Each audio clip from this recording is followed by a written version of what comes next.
Frédérique Vidal est notre invitée. Bonsoir. Bonsoir. Soyez la bienvenue sur TV5 Monde. Vous êtes la ministre française de l'enseignement supérieur, de la recherche et de l'innovation. Plusieurs dossiers brûlants, si l'on peut dire, sur votre bureau en ce moment et depuis plusieurs semaines, depuis plusieurs mois même maintenant. Commençons par la détresse des étudiants, si vous le voulez bien. Les facultés ont quelque peu rouvert, un jour par semaine pour chaque étudiante et chaque étudiant qui le souhaite. Mais quand vont-elles rouvrir pleinement? Est-ce que vous pouvez nous le dire ce soir?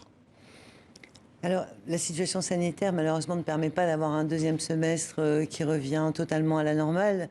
Ce que nous avons travaillé, c'est un protocole sanitaire suffisamment robuste pour que, sauf si la situation devait vraiment devenir extrêmement compliquée avec reconfinement total et refermeture des écoles, il puisse y avoir un second semestre avec du présentiel.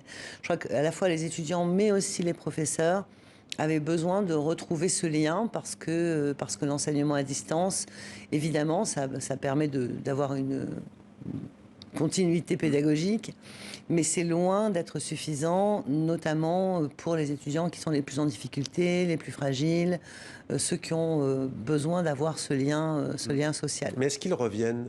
Et est-ce qu'elles reviennent, les étudiants et les étudiantes? Alors, actuellement, dans tous les établissements de l'enseignement supérieur, il y a des étudiants qui sont présents. Il y a à peu près 90% des étudiants à qui on a fait la proposition de revenir.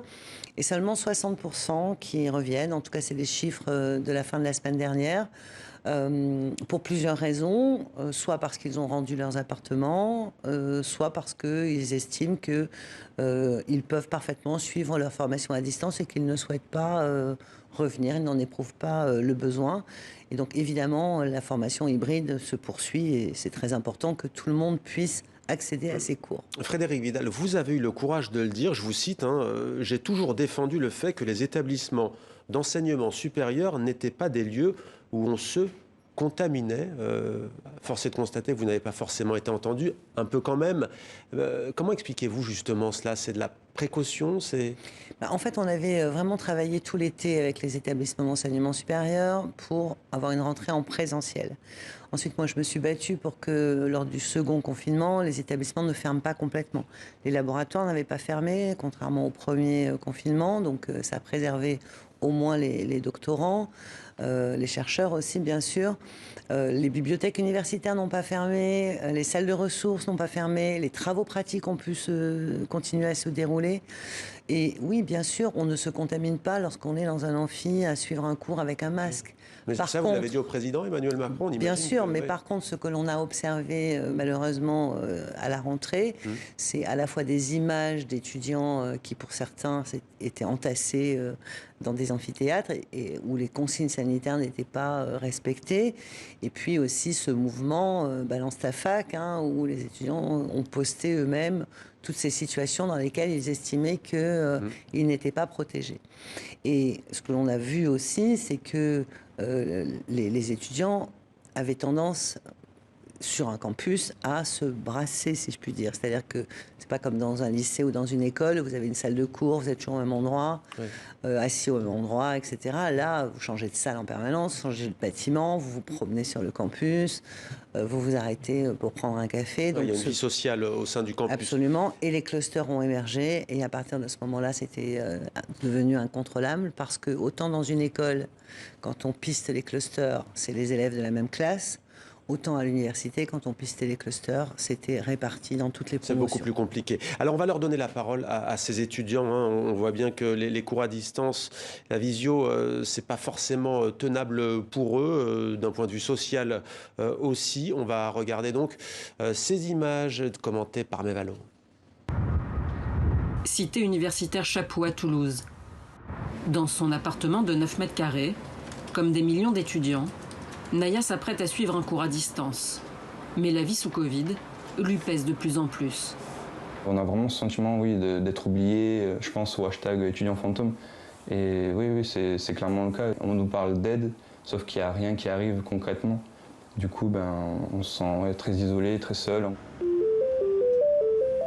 En première ligne face à la détresse des étudiants toulousains, le service interuniversitaire de médecine préventive. Vous avez un besoin psychologique, est-ce que c'est une urgence?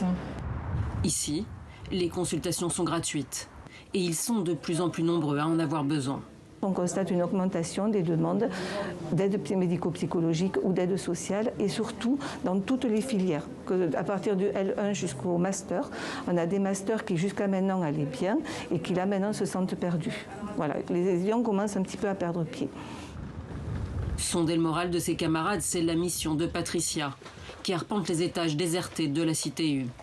Elle est étudiante et référente pour le CROUS, le Centre régional des œuvres universitaires et scolaires. Je fais les tours de logement pour m'assurer que vous allez bien. Ah super, c'est cool. Bah entrez. Merci. Aujourd'hui, elle prend des nouvelles de Camille, qui a fini par craquer. À 21 ans, elle a été arrêtée pendant plus d'1 mois pour surmenage. J'avais plus la motivation, je voulais juste dormir et qu'on me laisse tranquille. On est perdu parce que du distanciel, du présentiel, on ne sait pas. Et tout ça sur le même temps et tout ça sur la même personne sur mes épaules. Et au bout d'un moment, on ne tient pas. Le cas de Camille serait loin d'être isolé. Une enquête de l'Institut Ipsos, publiée la semaine dernière, révèle chez les 18-25 ans des niveaux alarmants de troubles anxieux et dépressifs. Est-ce qu'on tend vers une génération sacrifiée, Frédérique Vidal ? Non, et je crois que d'ailleurs la mobilisation autour des étudiants, que ce soit la mobilisation des établissements, des CROUS, des personnels, des enseignants-chercheurs, bien sûr aussi, la mobilisation du ministère, de l'ensemble du gouvernement, voilà, nous sommes là pour les accompagner. C'est une période qui est très difficile pour tout le monde, encore plus difficile à un âge où on se construit, où justement, en général, on s'émancipe, on a de nouveaux amis, on découvre de nouvelles choses, où on a rêvé parfois ces années d'enseignement supérieur. On se dit, ça y est, l'année prochaine, je quitte la maison, je vais à l'université. Oui, puis à côté, souvent, il y a quand même le petit job, entre guillemets, qui fait que là, il y a une paupérisation. On voit ces files d'attente qui sont quand même étonnantes. Avec les banques alimentaires, il y a notamment cette politique que vous avez mis en place du repas à 1 €. Mais on voit que c'est quand même une situation assez dramatique. C'est une situation qui est en fait multiple et qui est extrêmement complexe. Alors, évidemment, hein, l'objectif, c'est d'accompagner ceux qui en ont prioritairement le plus besoin. C'est pour ça que toutes les mesures initialement ont été prises, notamment pour les étudiants boursiers, mais aussi pour l'ensemble des étudiants, avec les aides ponctuelles des CROUS, qui peuvent aller jusqu'à 500 € immédiatement et jusqu'à 5 000 € par an. Nous avons doublé ces capacités d'aide ponctuelle pour les CROUS. Puis on est allé plus loin en faisant effectivement les repas à 1 € pour tous les étudiants, qu'ils soient boursiers ou pas, nationaux ou internationaux. J'ai vraiment une pensée particulière pour les étudiants internationaux ou les étudiants ultramarins qui en plus sont loin de chez eux. Ouais, qui n'ont pas ce contact avec les proches.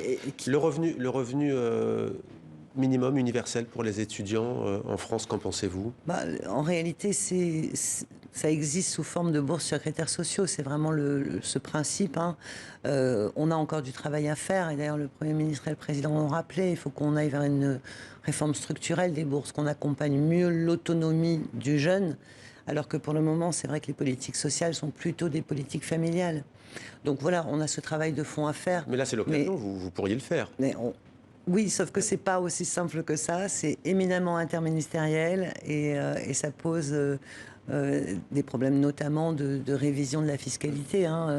Passer d'une politique d'aide sociale familiale fondée sur la fiscalité du foyer des parents à une aide pour les étudiants qui soutient leur autonomie, évidemment, ça demande là, il y a des jeunes beaucoup qui n'ont plus pas 3 repas par jour, Madame la Ministre. Vous le savez sans doute. Bien sûr, mais l'objectif, c'est d'abord de financer les associations étudiantes, notamment les épiceries solidaires. Nous les avons financées cette année pour qu'elles puissent justement offrir le côté épicerie. Nous avons mis en place les repas à 1 €. Et puis oui, bien sûr, c'est une mobilisation de tous, mais que ce soit au sein des CROUS, au sein des établissements, les étudiants qui s'entraident entre eux. Vous l'avez vu, on a créé 22 000 emplois étudiants pour pallier justement à la perte des emplois étudiants et des jobs étudiants dans le monde économique classique, si je puis dire. Donc voilà, c'est tous ces dispositifs qui sont là pour les accompagner. Et évidemment, l'objectif primordial, c'était qu'ils puissent retourner en cours. Alors, Frédérique Vidal, autre grand sujet, bien entendu, dans votre ministère, c'est la pandémie de Covid-19, mais cette fois sur le côté beaucoup plus scientifique et recherche. Vous êtes vous-même généticienne, vous êtes vous-même passée par l'Institut Pasteur avec un doctorat, il me semble. Comment se fait-il, on le répète, que le pays de Pasteur n'ait pas été en capacité de produire un vaccin contre la Covid-19 ? En réalité, la recherche, évidemment, c'est extrêmement compliqué et c'est avant tout très international. Et lorsque l'on dit on n'a pas produit de vaccin en France, en fait, on pense à des groupes pharmaceutiques. Mais le premier laboratoire à avoir séquencé le génome viral, c'est l'Institut Pasteur. On n'aurait pas fait de vaccin sans l'avoir séquencé. On a en France plusieurs protocoles de préparation de vaccins. Mais qu'est-ce qui a manqué alors? Parce que Donald Trump était très critiqué, mais il a mis la main à la poche. Comme on dit, les Allemands ont fait la même chose. Est-ce que la France n'a pas... Il n'y a pas plus de vaccins allemands, si je puis dire, que de vaccins français. En fait, le vrai sujet... BioNTech et Pfizer... Oui, mais ça, vous voyez, ce sont des boîtes pharmaceutiques qui produisent les vaccins. On a Sanofi. Hein. La découverte scientifique qui a amené à la vaccination, c'est une découverte qui, par définition, est internationale parce qu'elle relève de la recherche académique globale. Si vous regardez les 10 articles scientifiques qui ont fait le plus progresser la connaissance sur la Covid-19, sur ces 10 articles mondiaux qui ont fait le plus progresser la connaissance, 2 sont issus de laboratoires français. Oui. Comprendre le virus, c'est le rôle des laboratoires de recherche académique. Il y a un Français à Moderna d'ailleurs, aux responsabilités à Moderna. Ils auraient pu œuvrer en France. Ils se sont montrés assez critiques d'ailleurs. Je crois qu'on avait besoin, et on a encore besoin, d'aller très vite. C'est ce qui a été fait. On n'a jamais fait un vaccin aussi vite.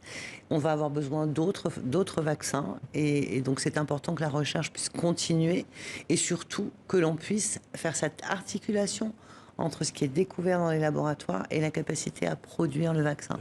Et c'est là-dessus, évidemment, qu'on travaille. On va écouter la prix Nobel de chimie Emmanuelle Charpentier et vous réagirez juste après. Je pense que la France aurait du mal à me donner les moyens que j'ai en Allemagne. Ça ne veut pas dire que tout le monde a des bons moyens en Allemagne. Oui, c'est trouvé que les circonstances m'ont amené à Berlin. Je pense que la recherche scientifique a besoin d'être soutenue par le gouvernement, par tous les fonds publics et privés. Et ça n'est pas assez en France ? Ça ne l'est pas assez, ça ne l'est pas assez dans le monde entier, mais ça ne l'est pas assez en France. Je pense que c'est un petit peu en France, aussi en Allemagne ou ailleurs. Les scientifiques sont un peu débordés par des fonctions ou des demandes administratives et managériales qui prennent beaucoup de temps par rapport à la science. Alors comment changer la donne ? C'était vraiment tout l'objet de la loi de programmation de la recherche qui a été adoptée au Parlement en fin d'année. C'est comment est-ce qu'on réinvestit dans la recherche, comment est-ce qu'on redonne du temps aux chercheurs en ayant plus de soutien administratif, plus de soutien technique. Comment est-ce que l'on fait en sorte que, effectivement, la recherche soit correctement financée. Elle n'a pas fait l'unanimité, cette loi de programmation. Elle ne corrige pas, sans doute, par exemple, les salaires, des chercheurs. Si, absolument, elle corrige les salaires. Pour l'instant, c'est moins 60. Combien j'avais lu, c'est vrai, les chiffres par rapport aux pays de l'OCDE, 63% du salaire d'entrée moyen des chercheurs dans les pays de l'OCDE. Ouais. On a passé le salaire de recrutement de 1,4 SMIC à 2 SMIC d'un seul coup.